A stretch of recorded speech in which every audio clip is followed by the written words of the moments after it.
Eto, mainit na balita.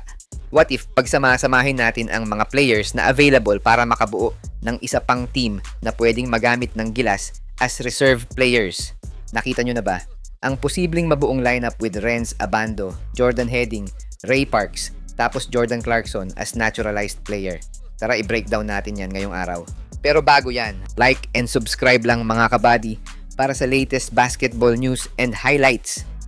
Sa mga gusto pala manood ng laban ng Gilas sa FIBA World Cup qualifiers nang walang delay at free for life, magbibigay po kami ng free live streaming link. All you have to do is i-like lang po ang aming Facebook at YouTube channel para mabigyan po kayo ng unlimited access sa mga sports games sa buong mundo. Maraming fans ng Gilas ang may mga kanya-kanyang pambato pag pinag-uusapan ng Gilas national team. Kada isang fans ata ay kayang bumuo ng isang pool na para lang sa Gilas. Kaya marami nagsasabi na pagdating sa larong basketball, nasa Pilipinas ang pinakamaraming sports analyst, lalo na sa comment section.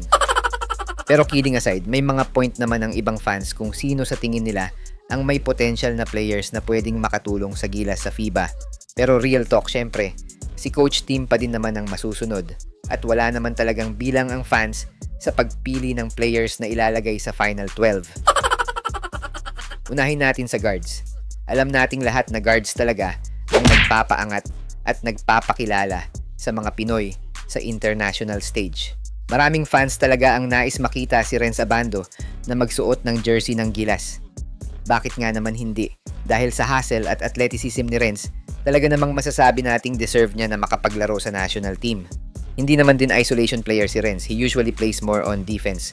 Tapos pag available ang shots, dun lang siya nagte-take over. I guess yan yung dahilan kaya maraming fans ang gusto na makasama si Renz sa Gilas. Kung meron na tayong Renz, pwede na rin siguro nating isama sina Dalf Panopio, Robert Bolick at Ray Parks. Kita naman natin kung paano nila binuhat ang Pilipinas last SEA Games and para sa akin, deserve nilang makapaglaro sa future sa national team. Yung taas ng court vision ni Panopio, samahan mo pa ng binibasic lang na pick and roll and isolation play ni Bolick, tapos may Ray Parks ka pa na shooter and can play defense. Solid na to para sa backcourt ng team. Sa shooters naman, marami tayong available players to fill the position. Nandyan sina Matthew Wright, Javi Gomez Deliano, at syempre ang isa sa mga gustong-gustong maisama ng fans sa Gilas na si Jordan Heading. Sa tingin ko naman, wala na tayong dapat pag-usapan sa talent at kung gaano ka-shooter ang tatlo, since marami naman sa atin ay alam o pinapanood ang laro nila, Mapa Japan B-League, KBL at PBA. Sa small forward, syempre kasama na dyan si Renz who can play both guards at small forwards. Pero idagdag na natin sina Lebron Lopez, Ferdy Ravena at Arvin Tolentino para makumpleto ang kalahati ng lineup. Lebron Lopez, nagiging halimaw na din to sa Japan at hanggang ngayon ay unti-unti nang lumalabas yung talent ng bata. Tapos may Ferdy Ravena ka pa na busog sa international experience at pwedeng magamit na defensive anchor dito sa lineup na binubuo natin. Kay Arvin Tolentino naman, I guess medyo underrated siya masyado kung hindi mo pinapanood yung mga laro niya sa PBA or sa KBL ngayon. Pero para sa akin, isa siya sa mga players na need lang ng break sa international stage since napakalaki talaga ng potential niya to lead the national team. Sa power forwards naman, ilagay natin sina Justin Baltasar tapos ilagay na natin sa future player si Cedric Manzano since nakita naman natin kung gaano kasipag yung bata last SEA Games.